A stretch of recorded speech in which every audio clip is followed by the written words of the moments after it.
हमारा neural control and coordination, neural control and neural control and coordination. Brain के बारे में neural control and coordination, control and coordination. Brain control and coordination, control and coordination,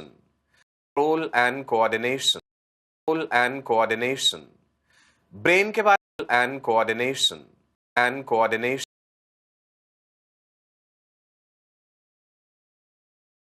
and coordination and coordination. Brain के बारे में समझा बहुत। Coordination, brain coordination. Brain के बारे में समझा कोऑर्डिनेशन, ब्रेन के बारे में समझा बहुत कुछ। कोऑर्डिनेशन, ब्रेन, ब्रेन के बारे में समझा बहुत कुछ हमने। क्रेनियल नर्व्स के बारे में जाना।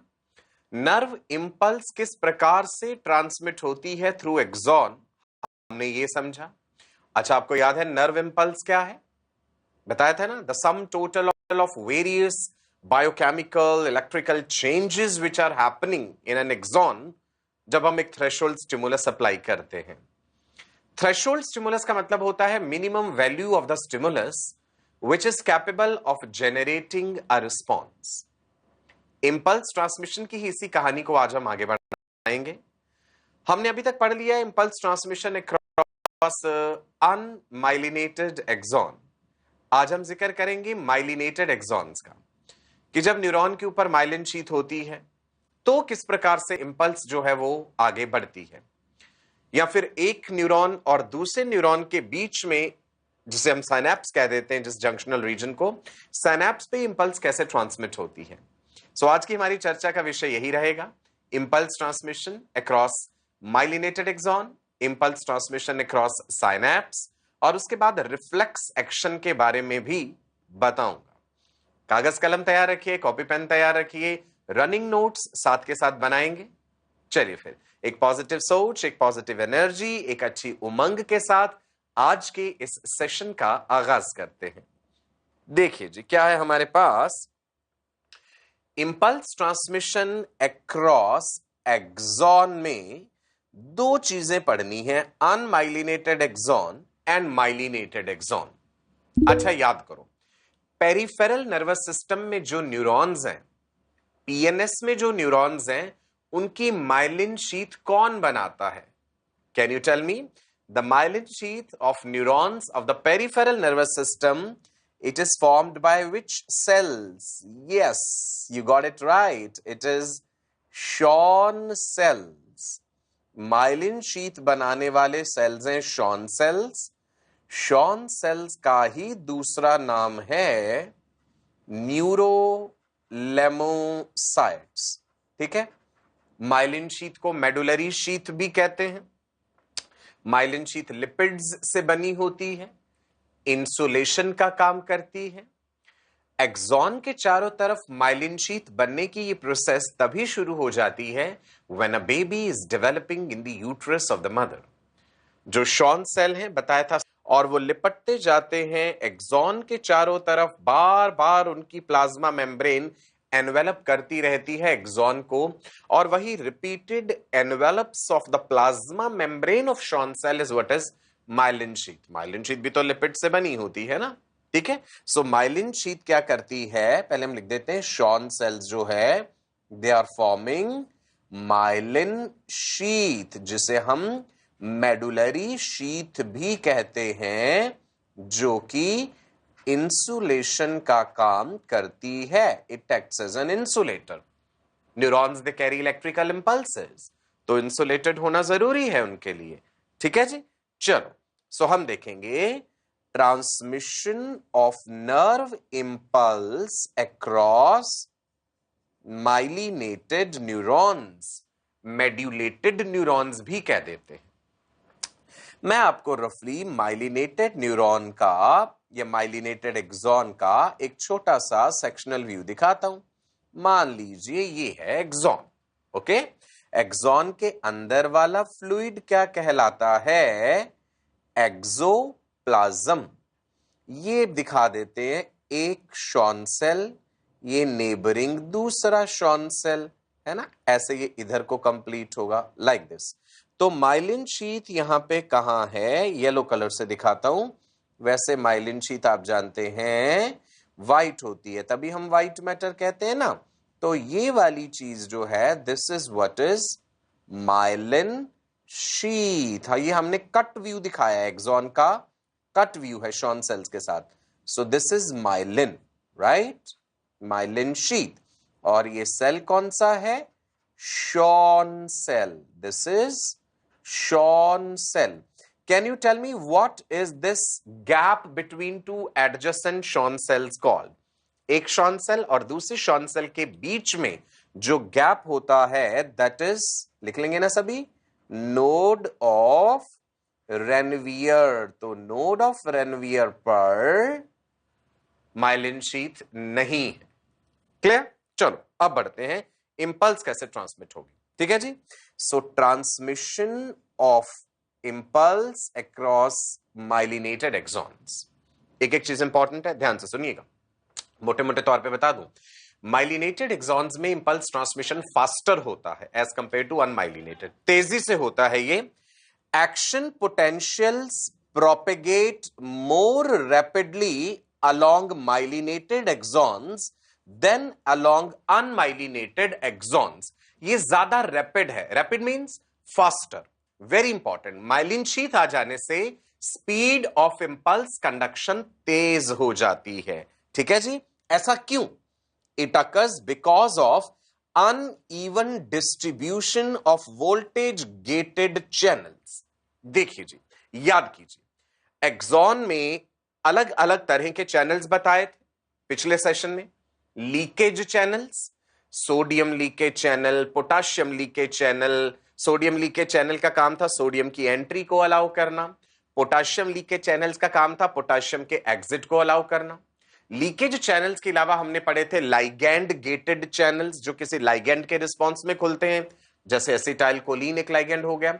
मैकेनिकली गेटेड चैनल, जो मैकेनिकल स्टिमुलस, टच, प्रेशर, इनके रिस्पॉन्स में खुलते हैं। एंड हमने पढ़े थे वोल्टेज गेटेड चैनल्स। दो तरह के वोल्टेज गेटेड चैनल्स थे, voltage gated sodium channels, voltage gated potassium channels. Voltage gated sodium channel का स्ट्रक्चर याद है आपको? ये देखो जी, वोल्टेज गेटेड सोडियम चैनल का ये एक गेट दिखाया था हमने। Gate is a part of the channel protein.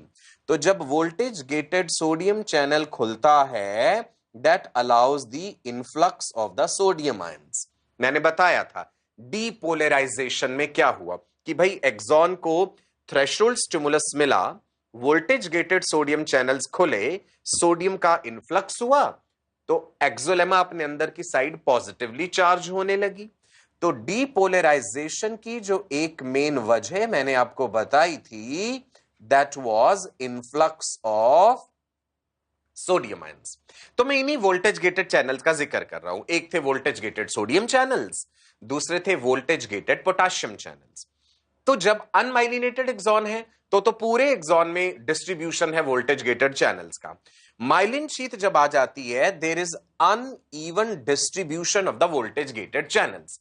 कुछ सिलेक्टेड एरियाज में वोल्टेज गेटेड चैनल्स ज्यादा हैं और बाकी एरियाज में नहीं है। जहां जहां माइलिन शीथ आ जाती है ना, वहां बहुत कम वोल्टेज गेटेड चैनल्स होते हैं। पढ़िएगा ध्यान से। Few voltage gated channels are present in regions where a myelin sheath covers the axolemma. जहां पे एक्सोलेमा के ऊपर वो शॉन सेल की लिपटी हुई बार बार रिपीटेड वाली एनवेलप, जो प्लाज्मा मेम्ब्रेन है शॉन सेल की, वो आ जाएगी एक्सोलेमा पर। वहां पे very few voltage gated channels are present at the nodes of Ranvier. What is node of Ranvier? Gap between adjacent Schwann cells. So at the nodes of Ranvier there is no myelin sheath. वहां तो myelin sheath है ही नहीं। Axolemma has many voltage gated channels. चलो देख लेते हैं फिर से एक बार, आपके लिए एक्सॉन बनाता हूं, गौर से देखिएगा। समझना है, चीजों को रटना नहीं है। हर चीज का फंडामेंटल जो है, सिद्धांत जो है, बेसिक, वो आपको पता होना चाहिए। ये एक शॉन सेल, ये इसके सामने दूसरा शॉन सेल, कट व्यू दिखाया है हमने, ठीक है। माइलिन शीथ के लिए जैसे पहले येलो कलर यूज किया था, फिर से येलो कलर यूज करता हूं, ये रहा, ठीक है।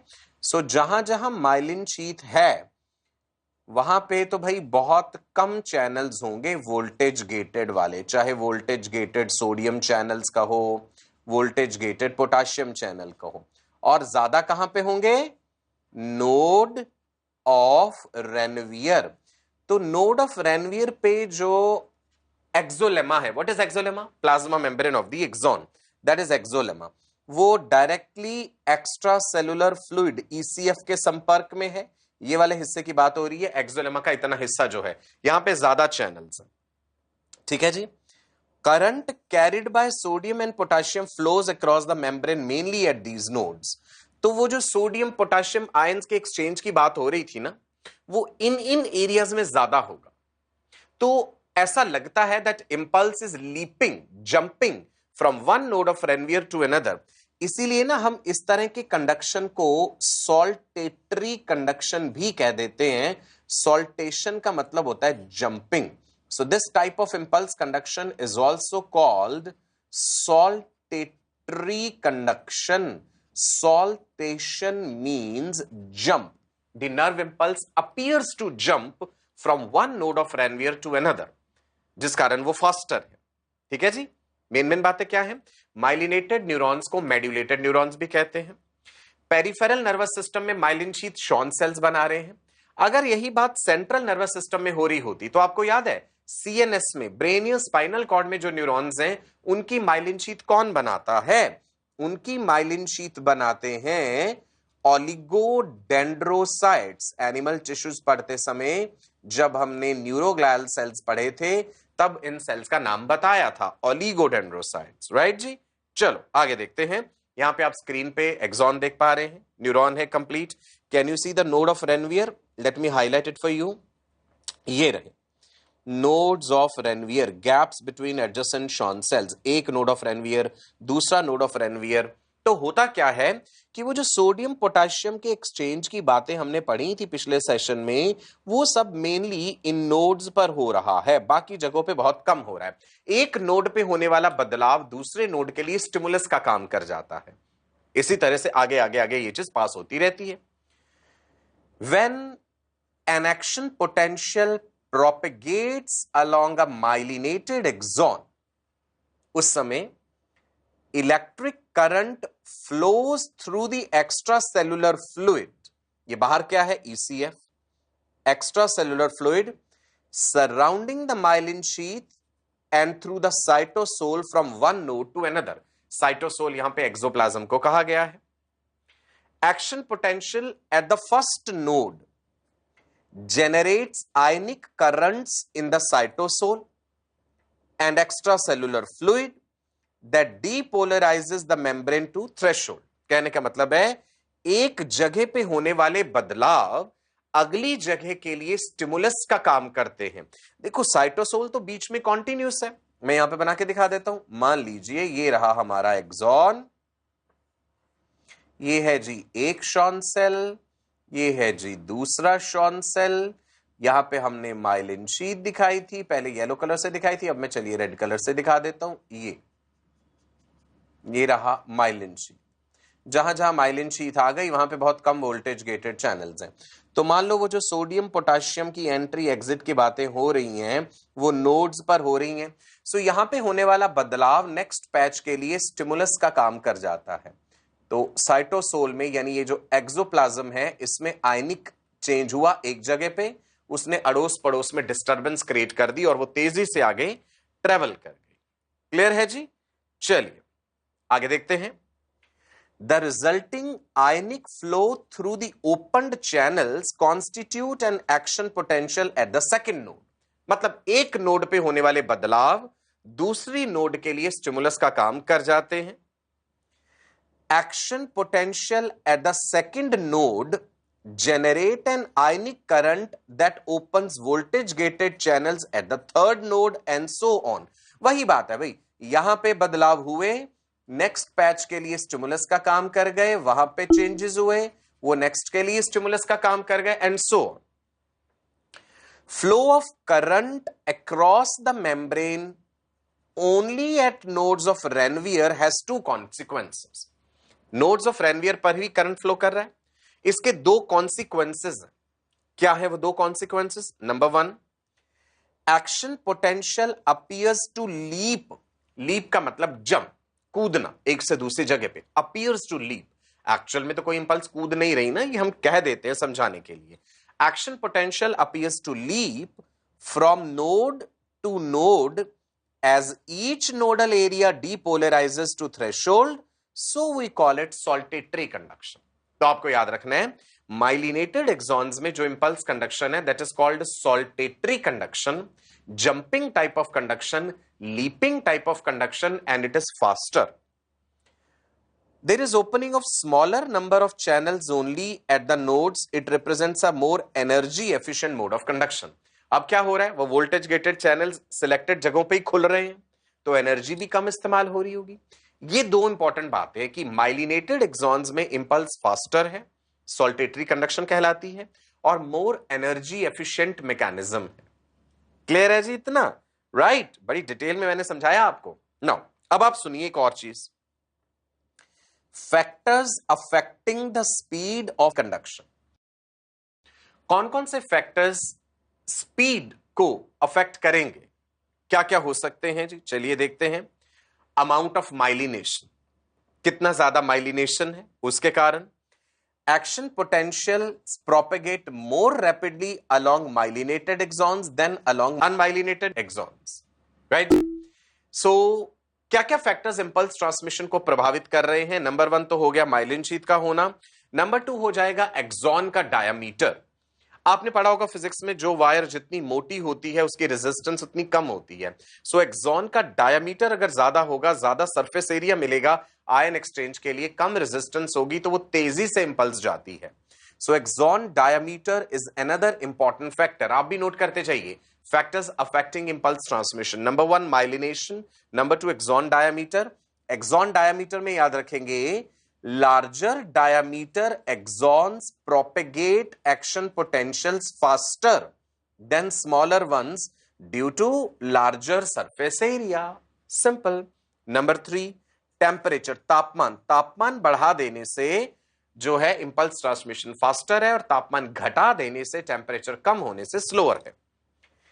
Axons propagate action potentials at lower speeds when they are cooled. मतलब जब ठंडे हो जाएंगे, तापमान कम है, तो स्पीड ऑफ इंपल्स कंडक्शन कम हो जाता है.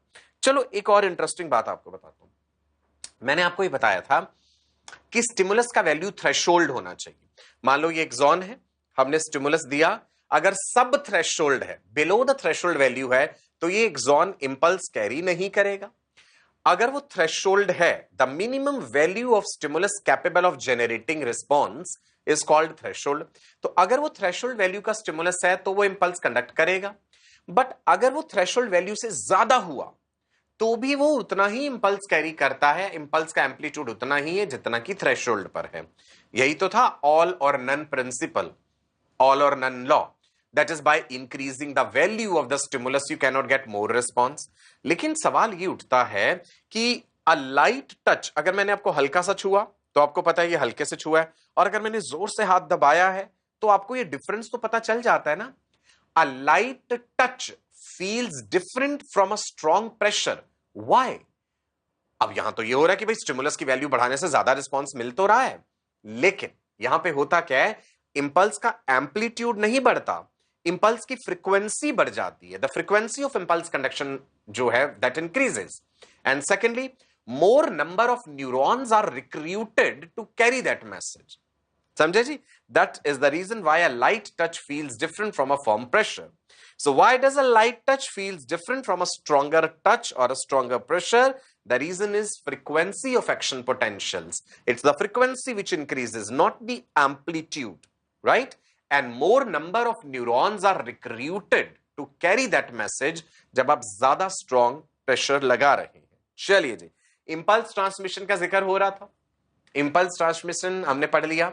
इंपल्स ट्रांसमिशन हमने पढ़ लिया across unmyelinated neurons, across myelinated neurons. Differences समझ आ गए, उसमें फास्टर है अनमाइलिनेटेड के कंपैरिजन में. माइलिनेशन वाला ज्यादा एनर्जी एफिशिएंट है। अब हमने पढ़ना है impulse transmission across synapse, right जी। कहां पे पढ़ना है? इंपॉर्टेंट टर्म है synapse. It was given by sir Charles Sherrington. Synapse, synapse is the junctional region between two cells in general.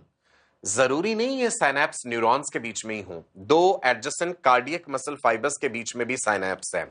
So synapse in general means the junction between two cells। हो सकता है दोनों sales में से एक जो है न्यूरॉन हो, एक ना हो, दोनों न्यूरॉन्स हो या दोनों ही न्यूरॉन्स ना हो, बट ज्यादातर देखा गया है कि दोनों सेल्स में से एक सेल तो न्यूरॉन होता ही है। सो साइनैप्स से पहले वाला सेल प्री साइनेप्टिक सेल कहलाता है, बाद वाला पोस्ट साइनेप्टिक सेल। जैसे यहां पे दो न्यूरॉन्स इन्वॉल्व हैं, this is pre synaptic neuron, right. ये जो ग्रीन कलर से बॉक्स दिखाया है ये साइनैप्स है, दोनों का जंक्शन है ऐसे, और ये पोस्ट साइनेप्टिक न्यूरॉन, राइट जी। So what is synapse? It is formed by the membranes of a pre synaptic neuron and a post synaptic neuron. ठीक है, इन जनरल साइनेप्सिस जो है दो सेल्स के बीच का जंक्शन है। दोनों सेल्स न्यूरॉन्स हो भी सकते हैं, नहीं भी हो सकते। एक सेल न्यूरॉन हो सकता है, एक नॉन न्यूरॉन हो सकता है। जैसे आप जानते हैं न्यूरॉन के बीच में और मसल फाइबर के बीच में भी तो साइनेप्स होता है, याद है उसको क्या कहते हैं? न्यूरॉन एंड मसल फाइबर के बीच में जो जंक्शन बनता है that is called neuro muscular junction, NMJ, neuro muscular junction. ठीक है, ये भी एक तरह का साइनैप्स है, सिंपल। चलो जी आगे बढ़ते हैं। Types of synapses. Synapses electrical हो सकते हैं, साइनैप्सेस केमिकल हो सकते हैं। इलेक्ट्रिकल साइनैप्सेस में क्या होता है? प्री साइनेप्टिक सेल और पोस्ट साइनेप्टिक सेल डायरेक्टली जुड़े हुए हैं, उनमें फिजिकल कनेक्शन है बीच में प्रोटीन्स के जरिए। सो प्री साइनेप्टिक सेल में होने वाले बदलाव डायरेक्टली उस जंक्शन के जरिए पोस्ट साइनेप्टिक न्यूरॉन तक जा रहे हैं। इलेक्ट्रिकल साइनेप्सेस आर मोर सिंक्रोनाइज्ड, और इलेक्ट्रिकल साइनेप्सिस में जो प्री साइनेप्टिक न्यूरॉन तक मैसेज आया है वो पोस्ट तक जाएगा ही जाएगा, जबकि केमिकल साइनेप्स में जरूरी नहीं है। अगर कम मात्रा में न्यूरोट्रांसमीटर रिलीज हुआ तो वो रिस्पॉन्स जनरेट नहीं कर पाएगा। ठीक है जी। So what are electrical synapses देखते हैं। प्री साइनेप्टिक न्यूरॉन से पोस्ट साइनेप्टिक न्यूरॉन तक direct and faster flow of impulse है। चलो मैं बना के दिखाता हूं। सपोज करते हैं ये हमारा एक प्री साइनेप्टिक न्यूरॉन है और यहां पे हमारे पास ये एक पोस्ट साइनेप्टिक न्यूरॉन है। लिख लें जी, आप भी लिखिए, प्री साइनेप्टिक न्यूरॉन, ओके। और ये क्या है? Post synaptic neuron. साइनेप्स से पहले वाला, साइनेप्स के बाद वाला। इनके बीच में डायरेक्ट ये कनेक्शंस हैं, फिजिकली ये कनेक्टेड हैं आपस में, इसीलिए हमने कहा कि ये एक इलेक्ट्रिकल साइनेप्स है। ठीक है जी। यहां पे जो प्री साइनेप्टिक न्यूरॉन वाली इंपल्स आएगी वो बदलाव हर हाल में पोस्ट तक जाएंगे ही जाएंगे, ये चीजें फिजिकली जुड़ी हैं। इलेक्ट्रिकल साइनेप्सिस फास्टर होते हैं, मोर सिंक्रोनाइज्ड होते हैं। ये कहां पाए जाते हैं? ये हमारे सेरिबेलम में प्रेजेंट है। इलेक्ट्रिकल साइनेप्सिस रेटिना में भी हैं, they are present in retina, they are present in cerebellum which is the second largest part of the brain। याद है, लिटिल ब्रेन भी जैसे कहते हैं, बैलेंस एंड इक्विलिब्रियम के लिए, मसल टोन को मेंटेन करके रखता है। तो ये है जी इलेक्ट्रिकल साइनेप्सिस। अब जिक्र करते हैं केमिकल साइनेप्स का। केमिकल वर्ड क्यों यूज किया? क्योंकि यहां पे केमिकल सब्सटेंस रिलीज हो रहा है, न्यूरोट्रांसमीटर रिलीज हो रहा है, दैट इज एसिटाइल कोलिन। ठीक है जी। कौन सा न्यूरोट्रांसमीटर? कई तरह के न्यूरोट्रांसमीटर्स होते हैं। Acetyl choline. कुछ न्यूरोट्रांसमीटर्स एक्साइटेटरी होते हैं, कुछ न्यूरोट्रांसमीटर्स इनहिबिटरी होते हैं। ठीक है जी। एसिटाइल कोलिन एक कॉमन न्यूरोट्रांसमीटर है जिसका जिक्र हमने बार बार करा है। एसिटिक एसिड एंड कोलिन से मिलकर बनता है और अपना काम करने के बाद एसिटाइल कोलिन डिस्ट्रॉय हो जाता है एसिटाइल कोलिनस्टीरेज एंजाइम के द्वारा। चलो केमिकल साइनेप्स को पढ़ते हैं जरा डिटेल में। देखो कितनी खूबसूरती से इतना बड़ा सा आपके सामने डायग्राम बनाया गया है। ये प्री साइनेप्टिक न्यूरॉन है जी, एक्सॉन एंडिंग है। आपको याद है इसके अंदर साइनेप्टिक वेसिकल्स होते हैं। चलो हम बना के देखते हैं क्या है जी। ये synaptic vesicles. Let me write here, these are synaptic vesicles, जिसके अंदर न्यूरोट्रांसमीटर होता है भरा हुआ, वही न्यूरोट्रांसमीटर इस स्पेस में रिलीज होगा, that is synaptic cleft. What is synaptic cleft? देखो, केमिकल साइनेप्स में pre synaptic and post synaptic neuron के बीच में जो खाली जगह है, जो गैप है, that is called synaptic cleft. उसी साइनेप्टिक क्लेफ्ट में न्यूरोट्रांसमीटर के मॉलिक्यूल्स रिलीज होते हैं और पोस्ट साइनेप्टिक मेम्ब्रेन पर उस न्यूरोट्रांसमीटर के रिसेप्टर्स हैं। ये वाली मेम्ब्रेन जो कहलाएगी बेटा, दिस इज प्री, टर्मिनोलॉजी याद रखनी है, this is pre synaptic membrane. Pre means पहले, साइनेप्स से पहले वाली मेम्ब्रेन। और जो दूसरी है ये वाली, this will be what? It will be post synaptic membrane, synapse के बाद वाली मेम्ब्रेन। इस पर न्यूरोट्रांसमीटर के रिसेप्टर्स होंगे जहां वो एसिटाइलकोलिन आकर के अपना असर दिखाएगा। चलो अब उसी चीज को एक और एनलार्ज्ड व्यू में समझते हैं। समझ आ रही है ना अभी तक सारी बातें? लिख रहे हो ना साथ साथ? चलो देखो, ये रहा प्री साइनेप्टिक न्यूरॉन, हमने एनलार्ज करके दिखा दिया। ये है जी पोस्ट साइनेप्टिक न्यूरॉन, ये है जी वो गैप दोनों के बीच में, synaptic cleft. Pre and post के बीच में गैप है ना, बीच में जो गोले गोले दिख रहे हैं सोडियम आयंस दिख रहे हैं आपको, है ना, और भी आयंस होंगे, सोडियम पोटेशियम सारे आयंस होंगे। ये वाले क्या है पर्पल कलर से? ये है जी आयन चैनल्स। ये ion channels basically acetyl choline के रिसेप्टर्स हैं। ये जो जगह दिखाई गई ना यहाँ पे आके एसिटाइल कोलिन ने बाइंड करना है। अभी एसिटाइल कोलिन कहां है? अभी एसिटाइल कोलिन ये जो प्री साइनेप्टिक न्यूरॉन है ना, इसके अंदर जो वेसिकल्स हैं, अभी हम आपको दिखाएंगे, उन वेसिकल्स के अंदर वो एसिटाइल कोलिन न्यूरोट्रांसमीटर भरा हुआ है। चलो सारे स्टेप्स देखते हैं कि जब इंपल्स पहुंचती है इस मेम्ब्रेन तक, प्री साइनेप्टिक मेम्ब्रेन तक, तो कैसे न्यूरोट्रांसमीटर रिलीज होता है, कैसे वो न्यूरोट्रांसमीटर अपने रिसेप्टर से बाइंड करता है, बाइंड करने पे दरवाजे कैसे खुलते हैं चैनल्स के, और कैसे सोडियम की एंट्री हो जाती है। Let's see. अब आप देखिए साइनेप्टिक वेसिकल जिसके अंदर भरा है न्यूरोट्रांसमीटर, जो कि हमने यहां पे ले लिया ACH। They are variety of neurotransmitters, acetylcholine, noradrenaline, GABA, gamma amino butyric acid, dopamine, बहुत सारे, ग्लाइसिन, ग्लाइसिन अमीनो एसिड है, वो न्यूरोट्रांसमीटर का काम भी करता है। राइट मेरे राजा बेटा? नाउ पहला स्टेप है impulse arrives at axon terminal. Axon के एंड बल्ब पे इंपल्स पहुंच गई। ये जो हमने ऐसे रेड रेड कलर दिखा दिया ना, मान लीजिए ये इंपल्स पहुंच गई है। इस इंपल्स के पहुंचने से होता क्या, आप याद कीजिए, जब मैंने आपको मसल कॉन्ट्रैक्शन समझाया था वहां भी ये बात बताई थी, when the impulse reaches axon terminal, तो होता क्या है, यहां पे ना वोल्टेज गेटेड कैल्शियम चैनल्स होते हैं। वो हमने यहां पे नहीं दिखाए आपको, मैं आपको दिखा रहा हूं यहां पे। Let me right here, voltage gated कौन से चैनल्स? Calcium channels. इंपल्स के यहां पे पहुंचते ही ये वोल्टेज गेटेड चैनल्स खुल जाते हैं और कैल्शियम आयंस की एंट्री हो जाती है एक्सॉन टर्मिनल में। हम कहते हैं ना calcium plays important role in synaptic transmission, तो वो ये है।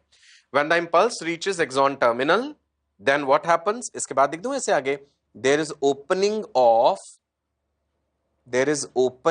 Of voltage gated calcium channel. ध्यान रखना, तभी आप कैल्शियम का रोल समझ पाएंगे। वोल्टेज गेटेड कैल्शियम चैनल्स कहां प्रेजेंट है? प्री साइनेप्टिक मेम्ब्रेन में, जिसके कारण क्या होगा? There is influx of calcium ions into the axon end bulb. Right now, वो जो कैल्शियम आयंस जब अंदर आ जाएंगे ना, वो कैल्शियम आयंस क्या कहते हैं? वो calcium ions in synaptic vesicle से कहते हैं कि भैया साइनेप्टिक वेसिकल्स तुम जाकर के फ्यूज कर जाओ ये प्री साइनेप्टिक मेम्ब्रेन के साथ। वेसिकल्स को धक्का दे देंगे एक तरह से, ऐसे समझ लो कि तुम जाके फ्यूज करो प्री साइनेप्टिक मेम्ब्रेन के साथ, और तुम्हारे अंदर जो फ्लूइड भरा हुआ है ना, जो एसिटाइलकोलिन है, वो रिलीज कर दो। Synaptic vesicles move towards the pre synaptic membrane, और उसके बाद जाकर के साइनेप्टिक वेसिकल्स ने फ्यूज कर जाना है। ये देखो साइनेप्टिक वेसिकल्स और करीब आ गई किसके? इस प्री साइनेप्टिक मेम्ब्रेन के। और अगले स्टेप में वो क्या कर देंगी कि उनके अंदर जो न्यूरोट्रांसमीटर भरा है वो रिलीज हो जाएगा। Synaptic vesicles are fusing with the pre synaptic membrane, right? और फ्यूजन के बाद ये देखो, ये रिलीज हो गया, ये जो अंदर ग्रे से कलर के गोले गोले हैं, देखा आपने, ये पहले कहां थे, ये पहले थे सिनेप्टिक वेसिकल के अंदर, इस डायग्राम को देखिए गौर से। उसके बाद क्या हुआ, नेक्स्ट स्टेप, ये सिनेप्टिक वेसिकल से रिलीज हो गए, रिलीज होके कहां पे आए, सिनेप्टिक क्लेफ्ट में। और ये है क्या, ये न्यूरोट्रांसमीटर है, कौन सा, acetylcholine. There is release of neurotransmitter into synaptic cleft. इस न्यूरोट्रांसमीटर के रिसेप्टर्स कहां है, ये देखो, ये जो पर्पल कलर से दिखाया था, ये न्यूरोट्रांसमीटर के रिसेप्टर्स हैं। अब एसिटाइलकोलिन अपने रिसेप्टर के साथ जुड़ गया। क्वेश्चन कई बार पूछ लेते हैं, where are the receptors for the neurotransmitter present, तो आप कहेंगे post synaptic membrane. Released neurotransmitter binds to the receptors on, कहां पे, इंपॉर्टेंट है, रिसेप्टर्स प्रेजेंट हैं पोस्ट साइनेप्टिक मेम्ब्रेन पर। रिसेप्टर के साथ वो चीज बाइंड हुई, चैनल खुल जाएगा। अगला डायग्राम देखिए, ये देखिए, चैनल खुल गए ना, ये जो पर्पल कलर से आपको दो लाइनें दिख रही हैं, पहले देखिए ये बंद दिख रहे हैं यहां पे, राइट, उसके बाद देखिए ये दोनों खुल गए। इनके खुलते क्या होना है, ये सोडियम आयंस है ना, इनका इनफ्लक्स हो जाएगा। मेम्ब्रेन का डीपोलराइजेशन क्या था, जब मेम्ब्रेन के क्रॉस सोडियम फ्लो कर जाता है, so the ion channels they open up, जिसके कारण से entry of ions into post synaptic neuron. अब ये सोडियम कहेगा कि भैया हम अपने चैनल के थ्रू पोस्ट साइनेप्टिक न्यूरॉन में पहुंच जाएंगे, और पोस्ट साइनेप्टिक न्यूरॉन में पहुंचते ही मतलब सोडियम का इनफ्लक्स हुआ, यानी अब वो मैसेज अगले न्यूरॉन तक चला गया, डीपोलराइज हो गई ना नेक्स्ट मेम्ब्रेन, मकसद तो डीपोलराइज करने का था उससे, राइट जी। So ions generate new potential in the post synaptic neuron. Post synaptic neuron में हमने पढ़ा है नॉर्मली क्या होता है जी, नॉर्मली नीचे नेगेटिव है ऊपर पॉजिटिव है, लेकिन जब सोडियम की एंट्री हो गई, ये देखिए सोडियम एंट्री हो जाने से ये पोटेंशियल जो है वो अब चेंज कर जाएगा। एक जगह पे सोडियम की एंट्री हुई है, ऐसा ही हम देखेंगे, ये रिपीटेडली हर जगह पे होता जाएगा और वो मैसेज आगे आगे पास हो गया। यही मकसद था प्री साइनेप्टिक न्यूरॉन से पोस्ट साइनेप्टिक न्यूरॉन तक मैसेज पहुंचाना, संदेश पहुंचाना, किसके जरिए, न्यूरोट्रांसमीटर के जरिए। कौन सा न्यूरोट्रांसमीटर यहां इस्तेमाल हुआ, एसिटाइलकोलिन। अपना काम करने के बाद एसिटाइलकोलिन डिस्ट्रॉय हो जाता है, नहीं होगा तो लगातार उसका रिस्पॉन्स बना रहेगा। कौन सा एंजाइम ये काम करता है, एसिटाइल कोलिनस्टीरेज। एसिटाइल कोलिनस्टीरेज क्या करता है, एसिटाइल कोलिन को, ACH को ब्रेक कर देता है एसिटिक एसिड में एंड कोलिन में।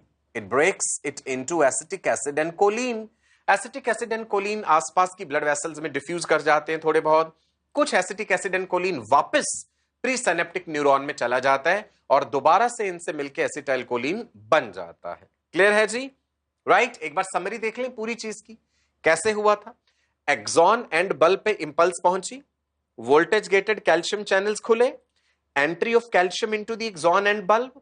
कैल्शियम आयंस ने साइनेप्टिक वेसिकल को स्टिमुलेट करा कि भाई तुम फ्यूज कर जाओ प्री साइनेप्टिक मेम्ब्रेन के साथ। साइनेप्टिक वेसिकल्स फ्यूज कर गई प्री साइनेप्टिक मेम्ब्रेन के साथ, उनके अंदर न्यूरोट्रांसमीटर था एसिटाइलकोलिन, वो रिलीज कर दिया उन्होंने साइनेप्टिक क्लेफ्ट में। न्यूरोट्रांसमीटर के रिसेप्टर्स पोस्ट साइनेप्टिक मेम्ब्रेन पर हैं, न्यूरोट्रांसमीटर बाइंड करा अपने रिसेप्टर के साथ, gates for the entry of sodium open, sodium का इनफ्लक्स कहां पे, अगली मेम्ब्रेन जो है पोस्ट साइनेप्टिक मेम्ब्रेन में, पोस्ट साइनेप्टिक न्यूरॉन के अंदर डीपोलराइज हो गया, मैसेज पहुंच गया आगे। ठीक है जी, देखते हैं। Impulse arrives at axon terminal, point number 1। Point number 2, synaptic vesicles move towards the membrane. Point number 3, synaptic vesicles fuse with the plasma membrane. Point number 4, release of neurotransmitter. Which is the neurotransmitter? Acetylcholine in this case. Neurotransmitter binds to receptors. Where are the receptors present? Post-synaptic membrane.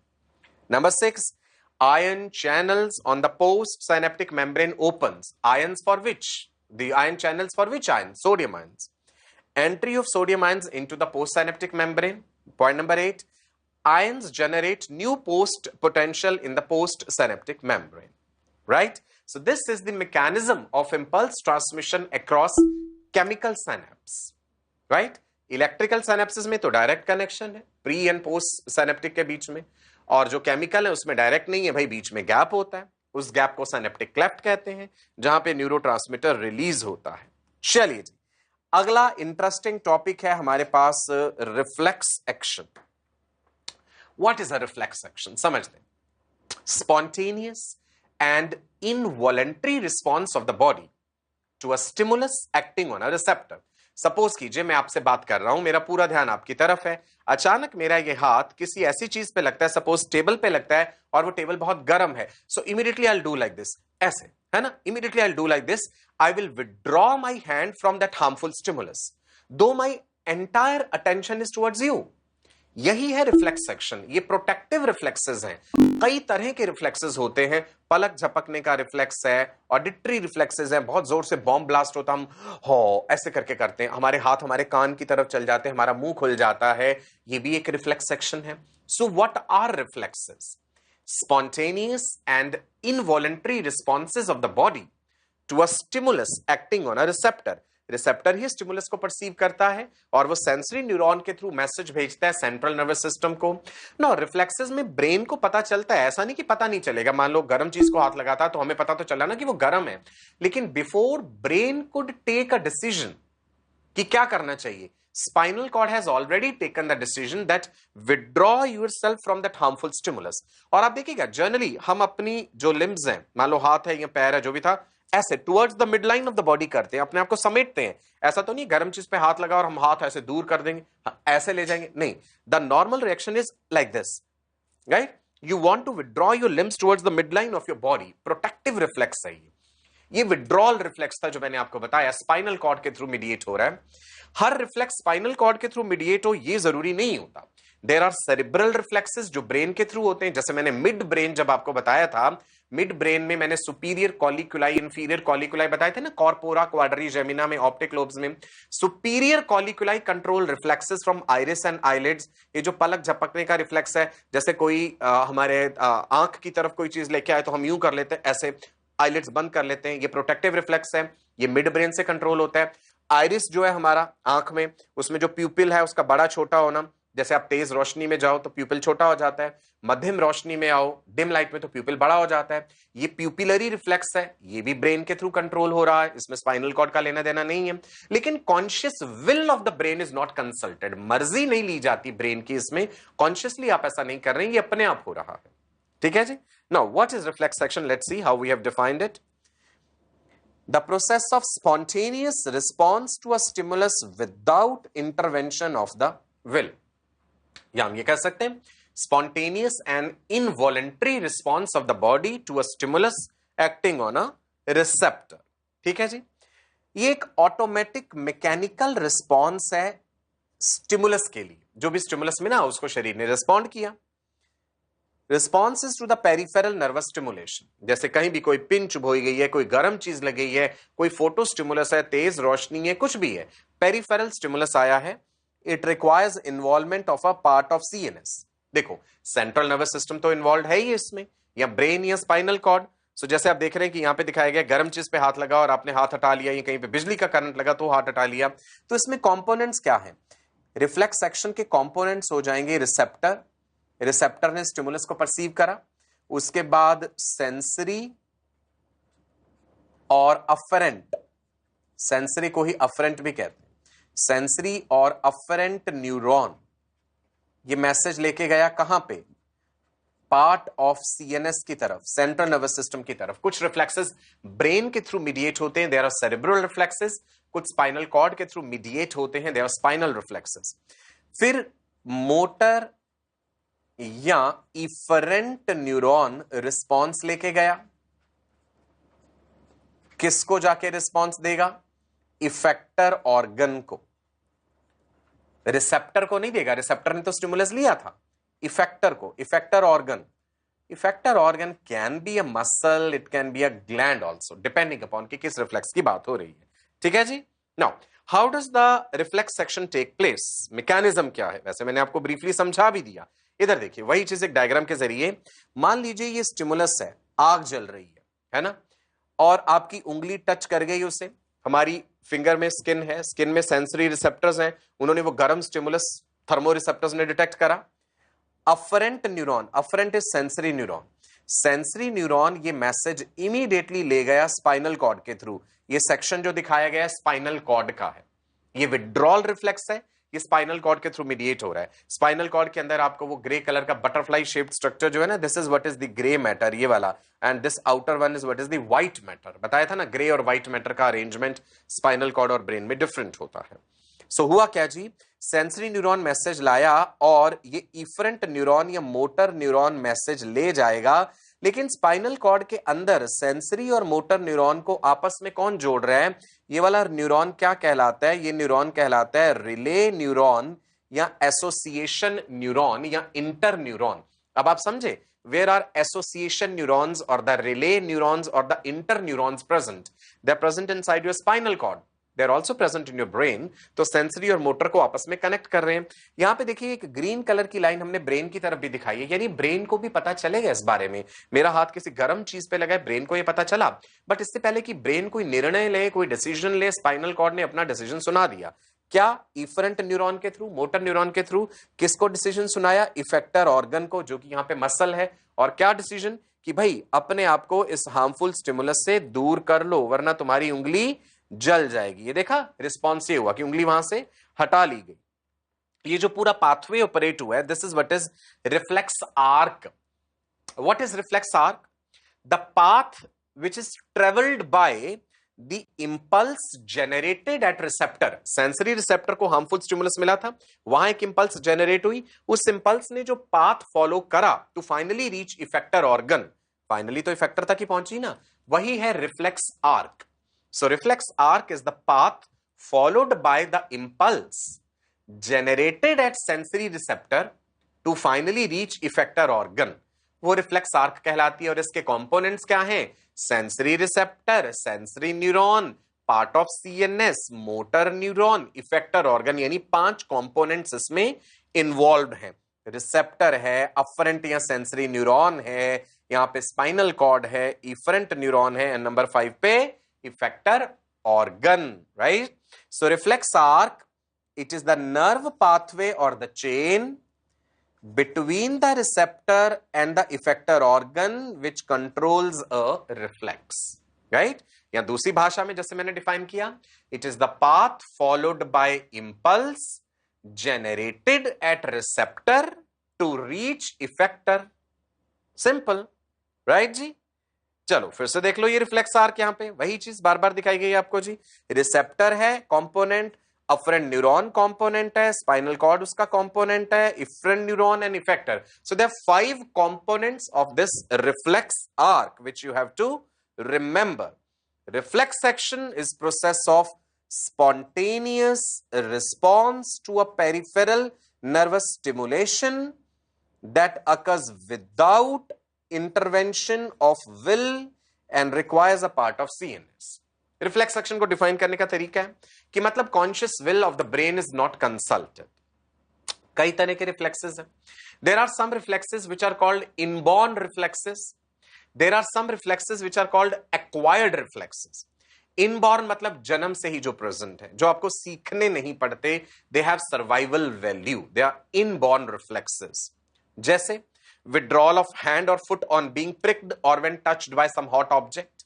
Number 2, cerebral reflexes में जैसे वो प्यूपिल का बड़ा छोटा होने वाला reflex, पलक झपकने का reflex, ये इनबॉर्न है, इनका सर्वाइवल वैल्यू है। सलाइवेशन भी तो है। Salivation in response to taste of the food, जब आपने मुंह में खाना रखा है ना, सलाइवा आएगा ही आएगा। आप एक छोटे बच्चे की जुबान पे मिल्क के ड्रॉप्स रखिए, सलाइवा आएगा, दिस इज इनबॉर्न। लेकिन कई बार ऐसा होता है कि किसी स्वादिष्ट भोजन को देखने से, site of that food, right, just when you listen that someone is talking about delicious food, तो खाना पकने की आवाज सुनना, राइट, इन सब चीजों को देख के भी तो सलाइवा आता है, खाने के बारे में सोचने से। So salivation in response to smell, sight, thought, feel of food is acquired reflex, वो कंडीशन रिफ्लेक्स है। मतलब आप ऑलरेडी उस स्टिमुलस से फेमिलियर थे, ब्रेन का कंडीशनिंग हो रखा है उस चीज के लिए, तो वो एक्वायर्ड रिफ्लेक्स है। जैसे जूते के तस्मे हम बांधना सीखते हैं, है ना, लेसेस, और जब हम सीख जाते हैं तो बार बार हमें पैर को देखना थोड़ी पड़ता है, हम फटाफट तस्मे बांध लेते हैं। सलाइयां बुनना, स्वेटर बुनते हुए आपने देखा होगा बड़े लोगों को, बिना सलाइयों को देखे हुए ऐसे ऐसे स्वेटर बुन लेते, वो देखते थोड़ी कि कैसे कैसे कर रहे हैं वहां पे ऊन के साथ क्या करना है, नहीं, that is a reflex section. Typing, कोई बोल रहा है और आप फटाफट फटाफट टाइप कर सकते हैं साथ साथ। Reading, writing, playing a musical instrument, right, ये सब। साइकिलिंग, पहले आप साइकिल चलाना सीखते हैं, ड्राइविंग अ व्हीकल, धीरे धीरे आप गिरते हैं, सीखते हैं, गिरते हैं, फिर वो रिफ्लेक्स बन जाता है, आप अपने आप उसे कर सकते हैं, दैट इज एक्वायर्ड रिफ्लेक्स। लेकिन acquired reflexes are liable to change also, अगर आपने उन्हें प्रैक्टिस नहीं करा, वो आप भूल भी सकते हैं, they can disappear and again they can reappear in your life. These acquired reflexes or the conditioned reflexes, they basically reduce burden on your brain. आपके दिमाग पे जो बोझ है ये उससे कम करते हैं, काफी सारे काम ये संभाल लेते हैं। So there are different ways of classifying reflexes. Inborn reflex, acquired reflex, जो मैंने आपको समझाया। Then इसके अलावा cerebral reflex, spinal reflex, right? ठीक है जी, समझ आया, मजा आया आपको, राइट? अच्छा, मुझे एक बात का जवाब दीजिए, कई बार आपने से देखा होगा कि कोई इंसान फिसल के गिर जाता है, मान लो केले के छिलके से गिर जाता है, इंसान गिर गया और हम क्या करते हैं, हो, हम हंसने लग जाते हैं उसे देख के, है ना, अपनी हंसी छुपाते भी हम। Why do we do this? कोई इंसान गिर गया, उसे चोट लग सकती है और हम हंस रहे हैं किसी के फिसलने पे, गिरने से।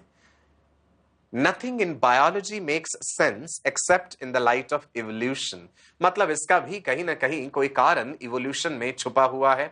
सोचिएगा इसके बारे में, अगले सेशन में मैं जवाब दूंगा आपको कि ऐसा क्यों होता है कि जब कोई फिसल के गिर जाता है और हम हंसने लगते हैं, ये एक रिफ्लेक्स एक्शन है। क्या ये रिफ्लेक्स इनबॉर्न है या एक्वायर्ड है? क्या किसी ने हमें सिखाया था कि तुम्हें ऐसा करना है, या ये नेचुरल ऐसा ही है? एक छोटे बच्चे के सामने भी आप फिसल के गिर के दिखाएंगे तो उसका क्या रिएक्शन होगा? हा, वो भी हंसेगा। Why is it so? Search for it. I will answer it in the next class. तब तक के लिए मैं आपका अपना डॉक्टर सचिन कपूर आपसे विदा लेता हूं, आपको नमस्कार कहता हूं। Keep learning, keep studying. विद्या बांटने से बढ़ती है। Spread love, peace and prosperity. DPPs practice करते रहिएगा। नमस्कार, bye bye, god bless you all.